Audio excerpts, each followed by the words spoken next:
الرحيم ونهاكم من أن ونقاكم من الفسق الذي لا ناقص عنه ولا لمكانه ولا مانع لأكاله والصلاة والسلام على خاتم الأنبياء وسيد الأمناء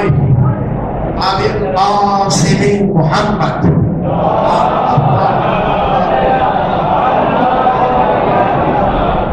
المبعوث في تمام كافة الإنس والجان المبعوث بكل لسان ناصب الإحكام جميع الشرائع والأديان الأمر بالمعروف والنهي عن المنكر والصلاة والسلام على أئمة الاثنى عشر من ذريته خير البشر لا سيما إمام المنتظر سلام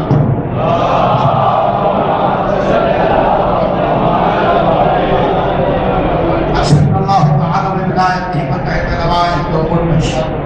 ولعنة الله على أعداء المقاصد المؤمنين أما بعد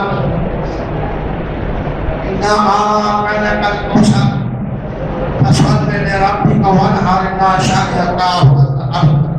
الأبتر محمد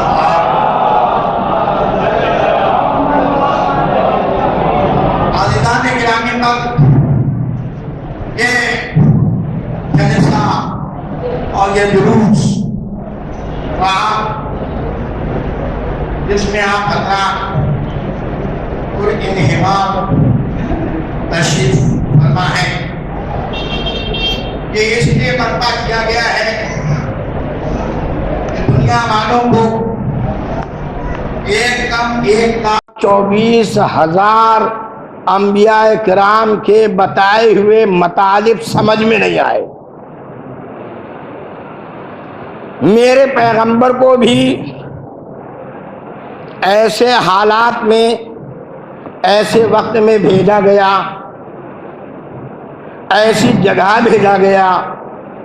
جس کے لیے قرآن شاہد ہے. وَالَّذِي بَعَثَ فِي الْأُمِّيِّينَ رَسُولًا مِّنْهُمْ يَتْلُو عَلَيْهِمْ آيَاتِهِ وَيُزَكِّيهِمْ وَيُعَلِّمُهُمُ الْكِتَابَ وَالْحِكْمَةَ وَإِنْ كَانُوا مِنْ قَبْلُ لَفِي ضَلَالٍ مُّبِينٍ. جو لوگ کھلی ہوئی گمراہی میں مبتلا تھے،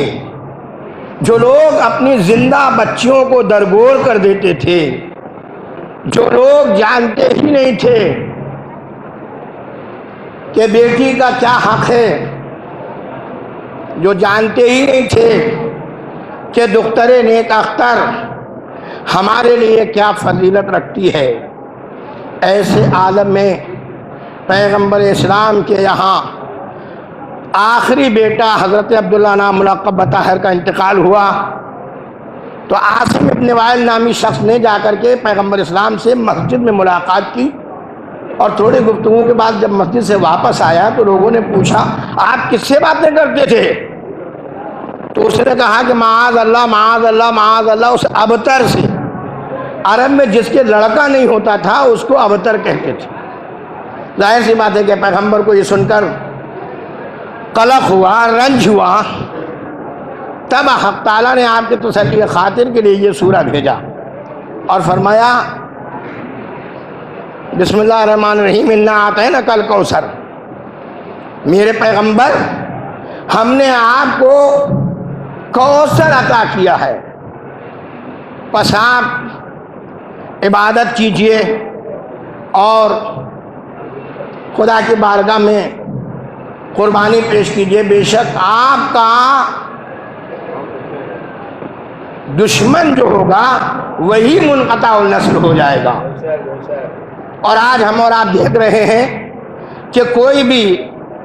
ایسا مقام نہیں ہے کہ جہاں سادات کرام نہ پائے جاتے ہوں. یہ حضرت زہرا سلام اللہ علیہا ہی سرچشمہ کوثر ہے. صلوات بھیجنے پر محمد و آل محمد.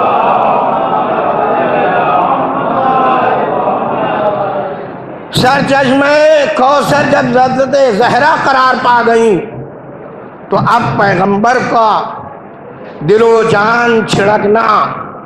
اپنی بیٹی پر لازم ہو گیا.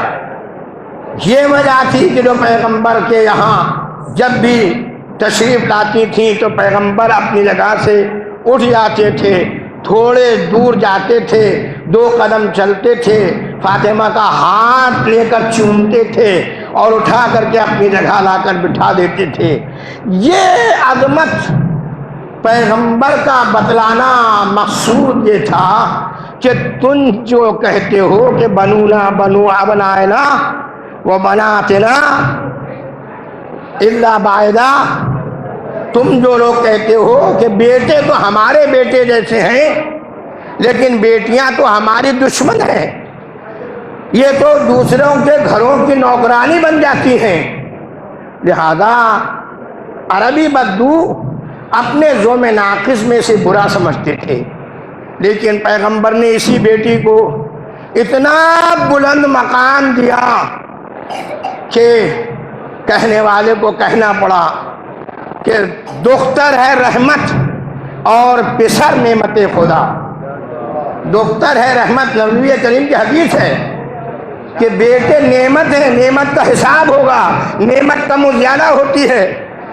اور بیٹیاں رحمت ہیں، رحمت کا کوئی حساب نہیں ہوتا۔ اسی ذیل میں بیٹی ہے،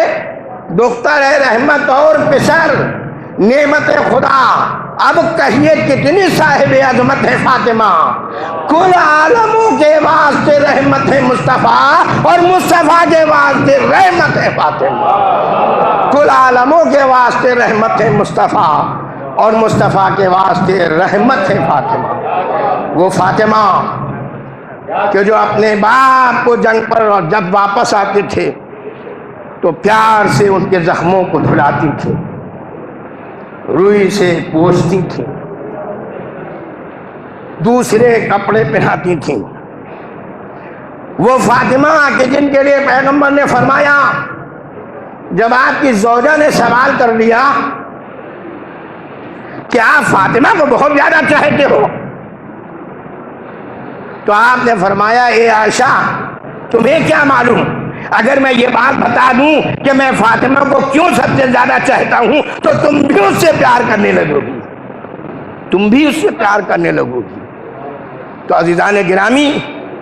پیغمبر ہی سمجھتے ہیں فاطمہ کا مرتبہ، اور یہی وجہ تھی کہ پیغمبر نے فرمایا فاطمہ تو بذات، بہت شاٹ کر آپ کو آسانی کے ساتھ اپنی منزل تک لے جا رہا ہوں۔ پیغمبر نے فرمایا فاطمہ تو بذات منی، فاطمہ میرا ٹکڑا ہے۔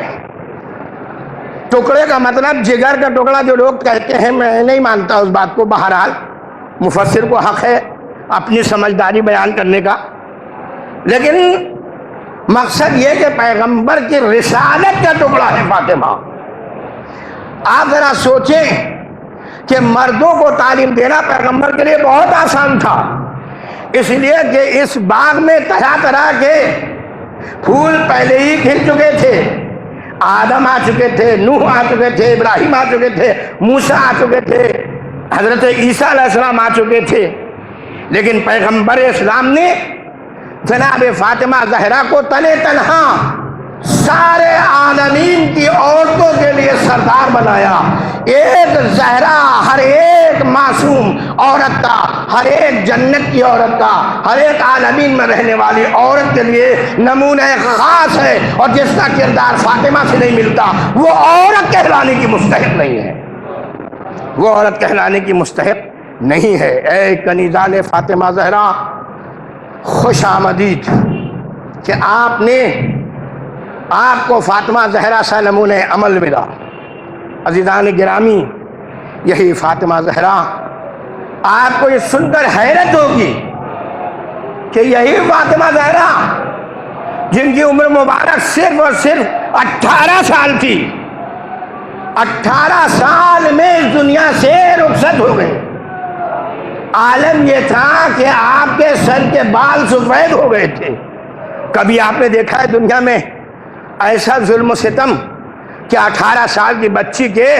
سر کے بال سفید ہو جائیں؟ کچھ تو ہوا ہوگا، کچھ تو مصیبتیں پڑی ہوں گی جس کو فاطمہ یوں بیان کرتی ہیں، اے بابا مجھ پر وہ مصیبتیں پڑیں کہ اگر دنوں پر پڑتی تو مثل شبائے تاریک ہو جاتی۔ وہ فاطمہ جن کا کام صرف اتنا ہی تھا کہ باپ کے گزر جانے کے بعد دن و رات اپنے باپ کو رویا کرتی تھیں، صرف 75 دن اس دنیا میں رہی، لیکن 9 لوگوں کو یہ بھی گوارا نہیں ہوا کہ فاطمہ 75 دن بھی دنیا میں رہیں۔ عزیزان گرامی، آخر کار وہ وقت آیا کہ جناب فاطمہ الزہرا سلام اللہ علیہ نے علی علیہ السلام کو بلا کے وصیتیں کی، اے میرے علی دیکھو، مجھے رات ہی میں غسل دینا، رات ہی میں کفن پہنانا، اور جن جن لوگوں نے مجھے اذیت کی ہے ان کو میرے جنازے میں آنے مت دے گا۔ یہ الفاظ خود بتا رہے ہیں کہ فاطمہ کس حال میں اس دنیا سے گزری۔ عزیزان گرامی، ہم صبر کر لیتے اس بات پر کہ علی علیہ السلام سر پر موجود تھے، ہم صبر کر لیتے اس بات پر کہ جناب حسن و حسین موجود تھے، ہم صبر کر لیتے اس بات پر کہ جناب زینب ام کلثوم موجود تھیں، لیکن عزیزان گرامی اب کیا، اب ہم کاہے کے لیے یہاں آئے ہیں؟ احتجاج کرنے کے لیے آئے ہیں اس مرقد پر کہ جسے بعد رسول جناب فاطمہ الزہرا سلام اللہ علیہ کے مزار پر مرقد تھا، گنبد تھے، لیکن آل سعود نے سن 1925 میں ان قبوں کو ڈھا دیا، ان پر بلڈوزر چلا دیا اور اپنی منحوس حکومت کا یہ لاہ عمل ساری دنیا میں رائج کرنا چاہا۔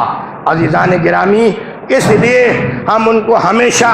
برا کہتے ہیں، برا کہتے رہیں گے، اور انشاءاللہ ہم میں جب طاقت ہوگی تو ہم ضرور پھر دوبارہ حضرت فاطمہ زہرا کے ان مزارات کی تعمیر کر کے بتلائیں گے اور امام زمانہ کے ساتھ سرخرو ہوں گے انشاءاللہ۔ آپ تمام بھی اس نفرین کا اعلان کیجئے جو ان لوگوں نے اہل بیت کے ساتھ کی ہے۔ آل سعود پر، آل سعود پر، امریکہ پر، اسرائیل پر، تمام دشمنان اہل بیت پر۔ بس عزیزان گرامی، خداوند عالم سے دعا یہی ہے کہ خدا وہ وقت جلد سے جلد آئے کہ ہم بھی جنت البقیع کی تعمیر میں شریک ہوں، الہی آمین، اور ان مقامات کی زیارت کے لیے خوشی کے ساتھ جائیں جس کی وجہ سے آج ہم رنج و غم میں مبتلا ہیں، اور یہ سب کام امام زمانہ علیہ السلام کی سپردگی میں اور سرپرستی میں دیتے ہیں۔ اے امام، آپ جہاں کہیں بھی تشریف فرما ہے جلد تشریف لائیے تاکہ ہماری ماں کا مزار تعمیر ہو سکے۔ اللهم صل على محمد وآل محمد